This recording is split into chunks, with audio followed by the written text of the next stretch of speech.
โอเคสบายดีน้องๆทุกคนนะมื้อนี้เราชื่อก็จะมาสอนปึ้มภาษาจีน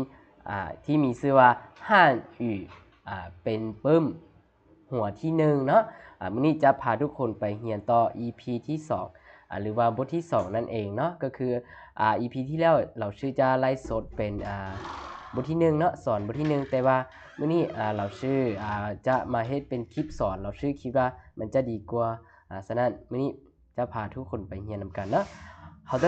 我们开始吧พวกเราไปเริ่มเรียนกันเลยนะโอเคเรามาเบิ่งบทที่2第二课第二课บทที่2นี่หัวบทของมันแม่น我爱爸爸妈妈我爱爸爸妈妈我爱爸爸妈妈แปลว่าค่อยฮักพ่อแม่บทที่2เนี่ยค่อยฮักพ่อแม่我爱爸爸妈妈我爱爸爸妈妈โอเคอันนี้เป็นครอบครัวหนึ่งเนาะมีลูกผู้เดียวมีลูก1คนแล้วก็มีพ่อมีแม่พร้อมเนาะโอเคไปเบิ่งบทเรียนของเฮาก่อนอื่นนะเฮามาเบิ่งคำศัพท์ของเฮาก่อนคำศัพท์ของเฮาในมื้อนี้生词生词生词คำศัพท์มันจะมีอยู่7คำศัพท์เนาะแล้วก็1คำศัพท์เฉพาะเฮาเบิ่งนำกันคำศัพท์ที่1ภาษาจีนว่า我我คำนี้แปลว่าค่อย我ค่อย我คำที่2爱爱爱คำนี้แปลว่าฮักหรือว่ามักความฮักก็ได้แต่บทนี้แต่ว่าอยู่ในบทนี้มันจะแปลว่าฮักฉะนั้นเราจึงแปลฮักความหมายเดียวเท่านั้นเด้อคำศัพท์ที่3ป้าปาป้าปาป้าปาแปลว่าพ่อป้าปาพ่อป้าปาพ่อคำศัพท์ที่4มามามามามามามามาแม่แม่ต่อไปคำศัพท์ที่5ชื่อชื่อชื่อแปลว่าเป็นหรือว่าแมนชื่อเป็นหรือว่าแมนต่อไปคำศัพท์ที่6ท่าท่าคำนี้แปลว่าเหลาหมายถึงว่าเหลาผู้ชายเหลาผู้ชายท่าต่อมาคำที่7ท่าคือกันคำนี้ก็อ่านว่าท่าคือกันแต่ว่าตัวอักษรต่างน้อยนึงต่างกันน้อยนึงท่าคำนี้แปลว่าเหลาหมายถึงว่าเหลาผู้หญิงหมายถึงเหลาผู้หญิงท่าออกเสียงเดียวกันแต่ว่าความหมายต่างกันหมายถึงเหลาผู้ชายเหลาผู้หญิงต่อมาคำศัพท์เฉพาะของบทนี้มีคำว่าหวังหวังคำนี้ก็คือนามสกุลวางเนาะนามสกุลวางหวังเป็นนามสกุลหวังโอเคอันนี้เป็นคำศัพท์เนาะคำศัพท์โอเคต่อไปเราไปเบิ่งบทเรียนของเรานำกันบทเรียนของเราแม่นเพื่อนจะให้เรา读课文读课文อ่านบทเรียน读课文เราเบิ่งนำกันบทเรียนของเรามื้อนี้ก็คือ我爱爸爸妈妈我爱爸爸妈妈ค่อยฮักพ่อแม่เราเบิ่งบทอ่านของเรา我是小王บ่แม่น我是王小华我是王小华他是我爸爸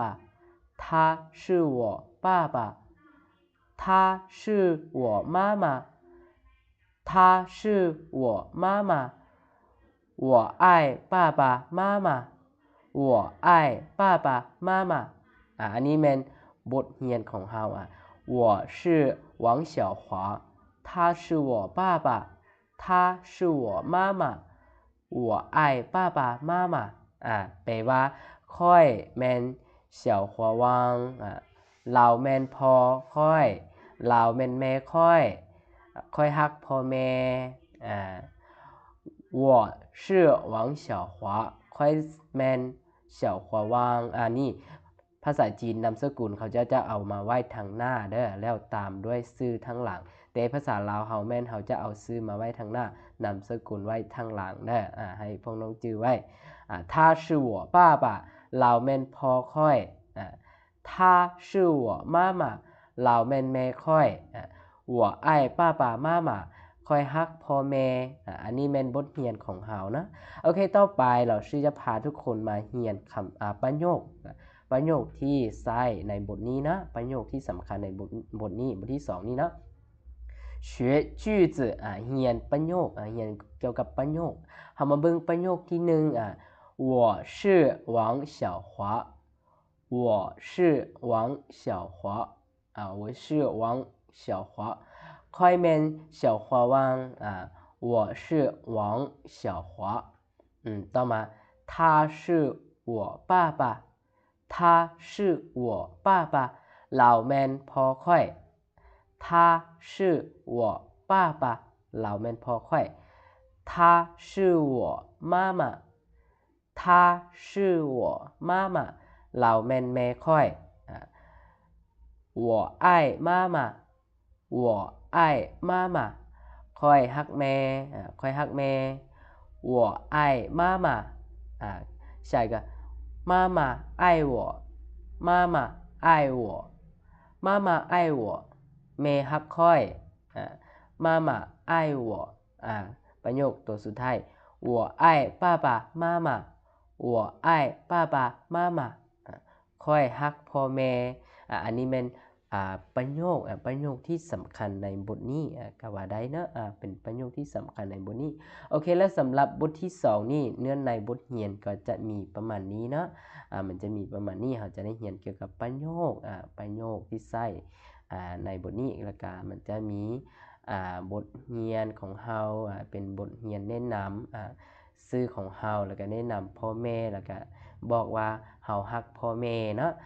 แล้วก็มันจะมีคำศัพท์ให้เฮาได้เรียนรู้คำศัพท์ใหม่7คำศัพท์นี่โอเคสำหรับบทที่1ก็จะมีประมาณนี้เนาะโอเคแล้วถ้าน้องๆทุกคนมักเรียนภาษาจีนอย่าลืมกดไลค์กดแชร์และกดติดตามไว้เนาะเพื่อบ่พลาดคลิปวิดีโอที่เราชื่อจะเอาลงให้ทุกคนได้เรียนรู้นำกันแล้วพวกเราจึงพบกันใหม่ในคลิปวิดีโอต่อไป好的大家再见